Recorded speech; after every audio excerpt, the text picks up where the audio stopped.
All right, there's no shortage of things that we can go out and purchase with the intention of improving the way we feel, the way we recover, the way we enjoy our running experience. I've been in the sport now for 25 years and I've had some absolute cracker purchases that I've been so happy with. But over that 25 years, I tell you, I've had some shockers as well. And 2024 was no exception. Today, I want to share with you 5 of the worst purchases that I've made for my running this year. They're not all bad products. Some of them just weren't for me. So with that said, let me try and help save you some money and some time by sharing my terrible purchases of 2024.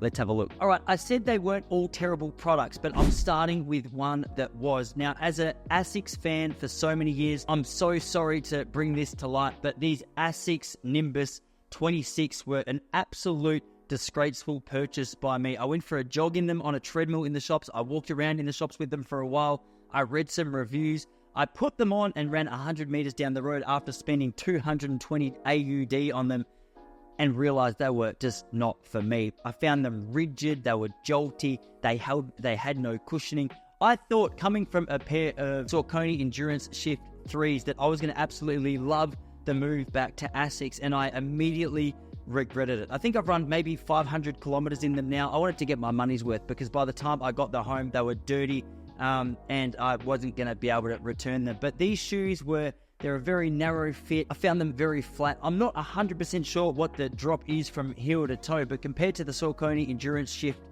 3s, I felt as though they lacked cushioning, they lacked comfort, they lacked durability. They were just a yuck shoe to run in. And for the amount that I paid for it, I was disgusted. So I'll make sure I never purchase these again. I'm about to go out and get myself a new pair. I'm thinking I'm going to go back to the Saucony Endurance Shift 3. In saying that, I mean, you only have to go to the ASICS website to realize they've got like a 4.5 star rating. So, I mean, I'm maybe the only person in the world who doesn't like them. But for me, my running technique, what I was used to, what I was expecting, these shoes, yeah, I'll catch you later. They were not interesting at all. That was dramatic, but it felt good. The second thing that I absolutely regret purchasing for a very different reason are these 2 items. It's a 2-for-1 deal. I mean, I regret buying them because they're just so crucial for my own recovery, and both of them are so painful. If you've been listening to the Relax Running podcast over the last couple of years, you'll notice for 18 months, my calves have been causing problems. It's a combination of both overload, too much intensity too quickly, but also a lack of recovery. And what I've found out through both of these devices is I've got some real tight points in my body. This little bad boy, the foam roller, value for money, incredible. I think I got this for $10 at Kmart. I'm not 100% sure. It's only a terrible purchase because of the pain that it actually causes me. When it comes to my recovery, it's been very beneficial, perhaps the best money that I've spent. But I tell you, nothing reveals the weak spots in your calves like this little bad boy. It has an incredible ability to get into the tightness, get into the tenderness, and really highlight where it is that you need some attention.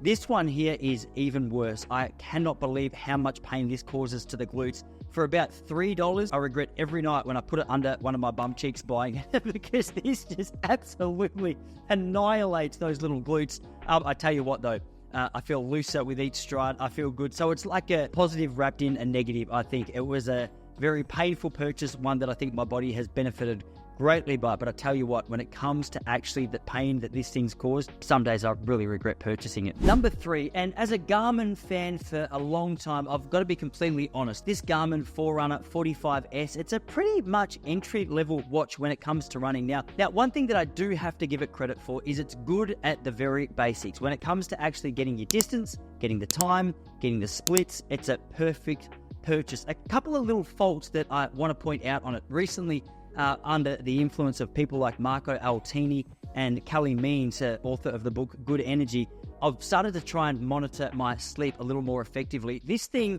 is very, very entry level when it comes to actually monitoring your sleep quality. I've got 2 young boys at the moment, so I thought this would be a really valuable way for me to be able to measure how my sleep's going. Some nights I'll lay in bed and there's I'm anywhere near asleep, and I'll wake up and it'll tell me I've had 8 hours of high quality sleep, which I know for a fact, based on both the fogginess that I feel and the fact that I was awake when it said that I was sleeping, that it's not incredibly accurate. The other thing which has annoyed me about it, and if any of you guys know what this is, I would love to hear it, is it constantly changes times. I'm not 100% sure. I'm recording this at about 10:30, and I'm not sure if you can see that. What does it say? It's like 9:13. So Every couple of days I'll go back to it and the time's just completely changed. I do have to give it credit. When it comes to the K-splits, when it comes to the distance, it measures it mostly well. I do have to say though, with that being said, maybe something's going on, because recently I know when I'm out there on an easy jog, my easy jog pace is around 5.5 to 6 minute K pace. This has been telling me I'm dropping 450s. I know for a fact, based on heart rate, based on speed, based on effort levels, that I'm not. So it's got a couple of glitches in it. It's been good to me for quite a long time, but perhaps I'm ready for an upgrade. I'm not saying I'm not a Garmin fan anymore. I'm just saying this particular watch, I think it's seen better days. That was a couple of $100s that I probably could have put towards something of slightly higher quality. All right, purchase number 4. Now, this is one that, again, like Garmin, breaks my heart to say. I'm a Decathlon fan. I'm not sure if this is an international shop. I believe it's like a warehouse store of sporting goods, but I assume it's all around the world. This shirt is great. You go to Decathlon for some high quality, cheap products. Exactly what I did. I've always liked their products. This particular shirt was one that I was excited to purchase. I think it was about $15 AUD. So, I mean, I wasn't throwing out a whole heap of money. I put it on. It felt good. I like a loose fit when I run.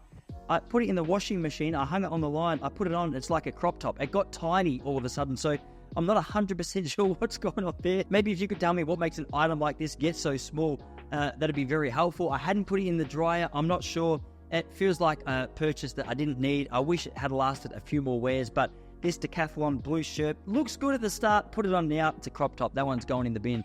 $15 down the drain. And the lucky last purchase, maybe this is just my ego being bruised. I'm a massive fan of the running tights. I've got a group that I run with each Tuesday morning here in Point Lonsdale in Victoria. And I tell you what, I put these on thinking I looked great. They feel comfortable. They're very light. I thought they looked good. It wasn't worth going through the crap that I got from the group. Apparently, they look better in my mind than what they do in reality. I mean, I see some of this footage and think people might have been on the point. They're only $40 or $50, so it wasn't a huge issue.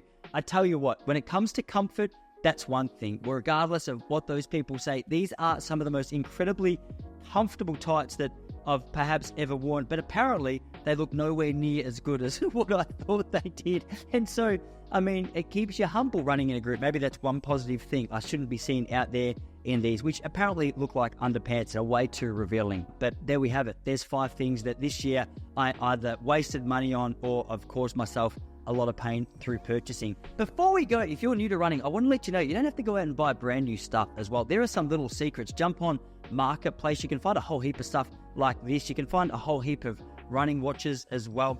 Also, don't buy the brand new shoes. A lot of the time, shoe companies are on the hunt to get your money. So they're bringing out little updates that really don't matter. It's kind of like the iPhone features. They're bringing out these new features that really don't matter. So if you're looking to save money, last season's shoes are going to be $100 cheaper than this season's shoes. So if you're not caught up on having the latest model stuff, get last year's stuff. You do yourself a huge favor.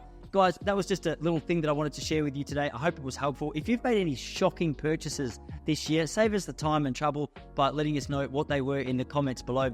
Anything else you need from Relax Running, jump across to relaxrunning.com. Happy training, guys, and I'll see you all here next week.